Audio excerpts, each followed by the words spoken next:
Hi class, today we'll be having the recording for the basics of Photoshop lesson number 2. I am Sir John Carlo Ramos, Sir JC. We'll be having this table of contents or the outline of discussion. Number 1, I will be discussing how Photoshop works. Number 2, we'll be discussing alternative softwares on which Photoshop have similar user interface. 3. What's the user interface of Photoshop? 4. Basic tasks in Photoshop.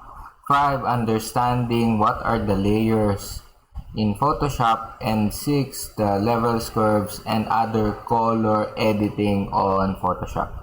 So number 1, what is Photoshop? So, si Photoshop class is an editing software designed for professionals. Gaya ng we always discuss is something na makakatulong sa inyo on your industry field. For example, you are a drafting technology student. When you can edit with Photoshop, technically, some of our renders, some of our graphic designs, we could use Photoshop on working with them. Ngayon, especially if you are on design firm, talagang very in demand na meron kang knowledge and skills with Photoshop. Number 2, we have the alternative editing software. So what are those? Number 1, Pixlr Editor. So si Pixlr Editor is free that runs on a web browser on which you can actually use it. Kunwari may internet ka and may Google Chrome ka, pwede mo na siya agad gamitin on your web browser. Tapos si Pixlr din ay meron siyang mobile app na tinatawag na Pixlr X. Ngayon, bakit siya nandito on our basic of Photoshop is because yung kanyang UI at yung mga tools niya is may pinagkapareho kay Photoshop. Like for example, we have the move tool, the crop tool, the lasso tool, everything that you can actually see or we've been discussed on Photoshop ay nandun din kay Pixlr. GIMP.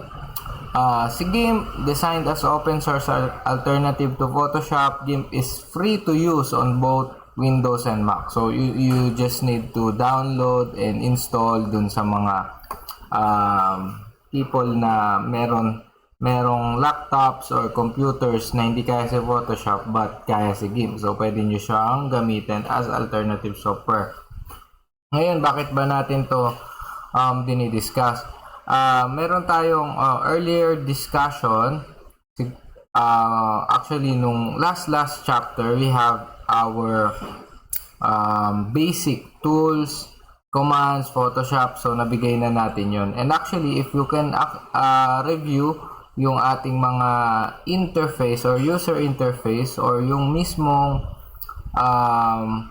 pinagagamitan or workspace ninyo sa Photoshop ay talaga namang parehong-pareho sila nung mga software na binigay dito. Ngayon, we have additional software na pwede nyo ring magamit. This is Adobe Lightroom. So, yung mga with industry field na nagtatrabaho on photography, naglalagay ng mga filters or enhancing photos na tinake nyo on your camera, so Lightroom is better. Sometimes, many people use Lightroom kung kailangan nilang mag-watermark nung mas marami pang mga images para isang bugso magkakaroon na sila ng watermark. Okay, then next we have the Photoshop interface. So this is already discussed on the full set of playlist na video na meron tayo dito sa mismong channel and you can actually review them. But again, magkaroon lang tayo ng hapyaw para you can also recall everything na meron tayo on this user interface. Okay. So, paano ba tayo nag-open, save, and new file? Diba? Laging using the file menu bar and then we can actually use open kung open lang yung gagawin natin. And then, select the file or yung mga file na dati pa nating ginagamit or somehow kung gagamit kayo ng new images, pwede rin na yung JPEG version nila. And then the file, pagka na-click mo na siya, then click open, and then actually magbubukas na yung image, and then it will blow up on the workspace. Ngayon, again, we shall recall itong mga nandito, especially si drawing tools. Ito sila drawing tools. Yung mga part na makakapag-modify using the drawing tools. Ngayon, si selection panel naman, sa mga tools panel natin ay yung mga magmo-modify to cut, magbabago ng size. Ayan, si selection panel yon. And then document window, parang sa Google Chrome lang, is yung tabs ang mga projects na ginagawa nyo. And then itong control panel is the settings of the tools that we have here on the site. So different tools, different settings above. Ngayon, si layers panel ay nandito sa right lower part of the Photoshop. So yung layers panel natin, binubuo siya ng mga adjustment layers and yung ating mga layers ng images, which will be discussed. May categories kasi yan later. Okay? Again, yung tools panel natin is commonly, kahit naman sa pagka nag-edit kayo on the laboratory natin, yung tools panel lagi nasa kaliwa. Minsan yan, nadadrag nyo kung saan-saan. And then, lagi ko na lang binabalik for you. Diba? Minsan nako-close nyo, minsan kung saan nyo nadadala. And actually, pwede mo naman siya i-stick on the left side of the screen. Si selection tool, again, ito yung pang-cut at pang-select kung ano lang yung portion of an image na you want to use. Si drawing tools, we have brush, eraser, pencil, lahat naman yun. We've been on practice. Meron din tayong separate discussion of video kung paano siya ginagamit. And yun, pwede nyo siya panoorin ulit if you want to know how it will be used. So ngayon, si type tools, ito naman yung panglagay natin ng mga text, ng mga titles natin, ng mga body of text, okay?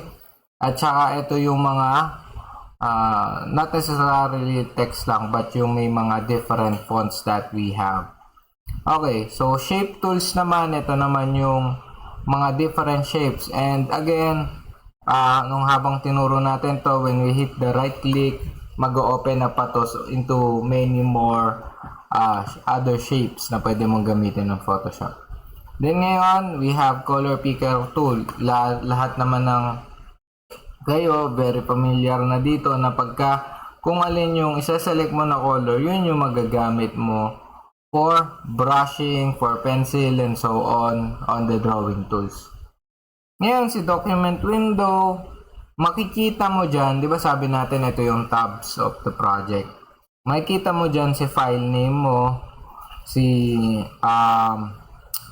zoom level mo, 42.1%, kung background or RGB ba yung mode nung mismong project mo. So, yan yung mga nakikita sa document window.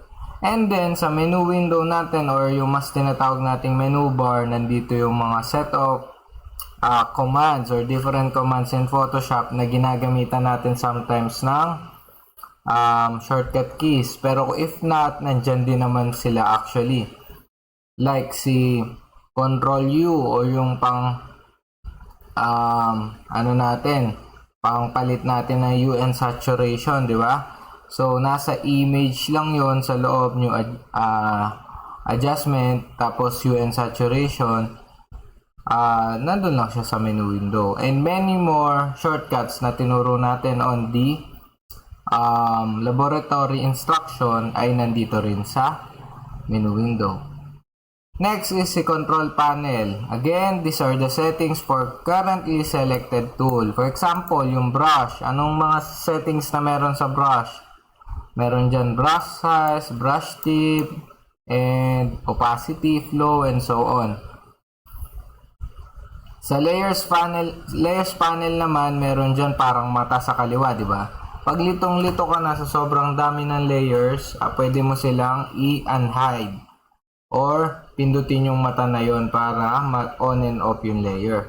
Ngayon, kung ang problems mo naman is you want to select many layers at the same time, pwede nyo i-hit yung control or shift, parang nagse-select lang ng maraming files.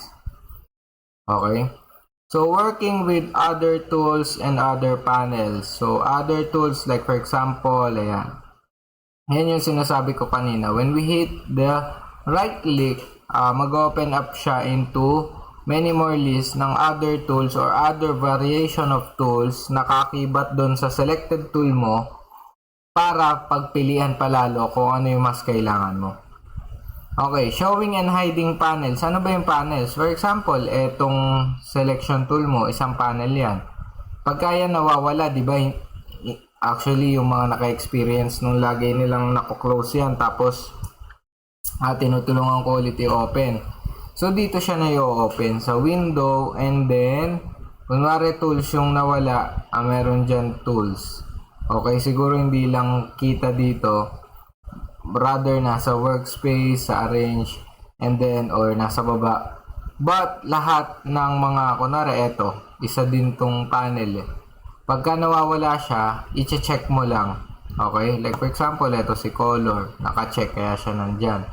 Si layers, kaya siya nasa right kasi naka-check. Pero pag yan ay in-uncheck mo, mawawala sila dun sa interface. Kaya laging nagugulo kayo. Okay?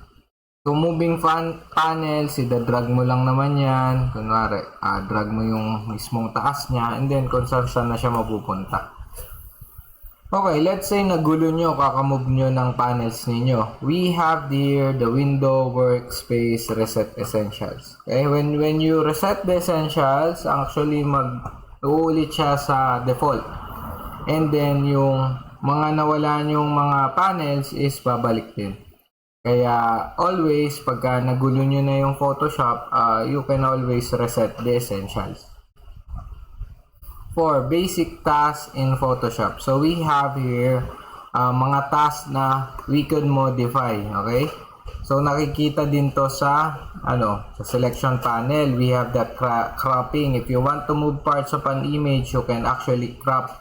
Kaso, para siyang scissors na pagka-clean-up mo, tapos in-uncrop mo or nilakihan mo ulit, mawawala na yun, na-cut out mo na yung mismong photo mo.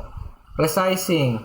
So, sa resizing naman, image smaller or image larger, sabi ko nga, meron tayo tinatawag na resolution. Paminsan, pagka smaller or larger, binanat-banat mo yan, pabalik-balik, nawawala na yung quality of the photo, nagpipixelate na siya. And then next, we have the rotating. If you want to change the orientation of an image, you can actually rotate it to the left or to the right. Okay? So, very basic. Kahit sa SketchUp, Photoshop, anything. Rotating pa rin yung tawag pagka i-change mo yung orientation of your work. And then, on this presentation, I will be giving this to you so that, kunwari, you need to work on the company or yung thesis ninyo, kailangan nyo mag-Photoshop or balikan ulit ito, pwede nyong buksan yung mga handouts natin. So, meron dyan mga tutorials din na nasa loob. Like, for example, with the image open in Photoshop, pwede mong iselect yung crop, pagka-cropping method. So, may mga options din ako dito na pwede nyong pagpilian kung alin yung pinakaswak sa pagka-crop mo. Okay? So, ngayon, let's move on sa transform tool and undo tools. Again, yung undo tools natin, di ba, Control Z and Control Alt C, those are discussed on the separate discussion that we've had even before pa after the midterms. Okay, so we have saving options. You can actually save yung ating mga files through PSD, JPEG, PNG, and so on. Again, yung PSD is yung save file mo na which you can edit. PNG is the high quality with high memory. And actually, meron siyang transparent background if needed. And then sa JPEG naman, ito yung mga white background, black background, and lower image format. So, ang sinasabi dito is we have common file types of JPEG and PNG. But there are still lots of variety of file types naman.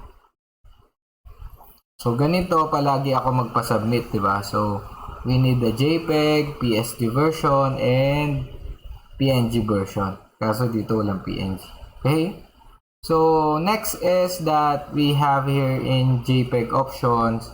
Pag magsisave, palaging merong small file, large file. So, ito ay pwede nyo i-adjust depende sa kailangan nyo na file. Anyway, kahit naman large file, medyo mabilis lang din naman talaga mag-save si Photoshop. Ngayon nga lang, pagka large file, mas malaki yung file niya at mas mataas ang quality. Pag small file, yung quality ay bumababa din. Okay, so what are layers? Ito yung sinasabi ko kanina, may mga categories din yung layers. So we have content layers and adjustment layer.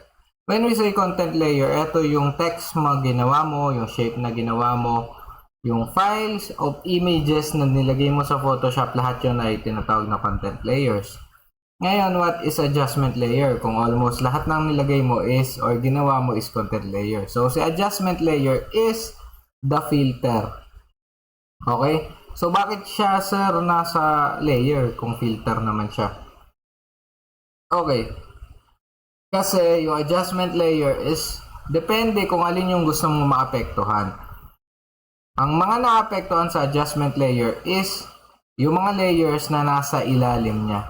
Therefore, nag-overlap din minsan yung mga adjustment layers, nagpapatong-patong yung filters. Ngayon, kung ayaw mo maapektuhan nung layer ng filter na yan, yung image na nasa ilalim mo, lalagay mo sa ibabaw yung image na yun, sa adjustment layer. Okay? For example, we have here, ayan, so makikita mo, yung cake, yung levels, rings, and text. Si text, si rings na image, at si cake na image ay tinatawag na content layer. Ngayon, si levels 1 ay si adjustment layer. So, makikita mo dito meron siyang mga tools or settings na pwede pang i-analyze.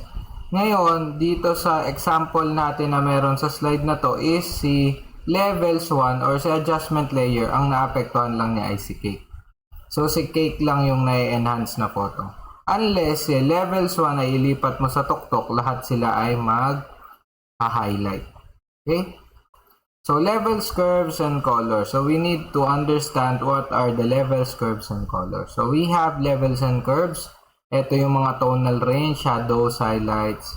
To even make your image brighter, actually, you can adjust levels and curves. Ngayon, sa saturations naman, ito yung tinatawag na muted or dull. But, pagka sa saturation, mas ang ini-edit dito is mas yung color. Okay? So, kung ito ba ay malamlam ang kulay, ito ba ay matingkad. So, yun ay saturation. So, sa Photoshop, we have auto adjustment tools. So, kung hindi ka marunong masyado or gusto mo automatic, so meron din namang automatic tools. Wala pang AI nun, pero may automatic tools na.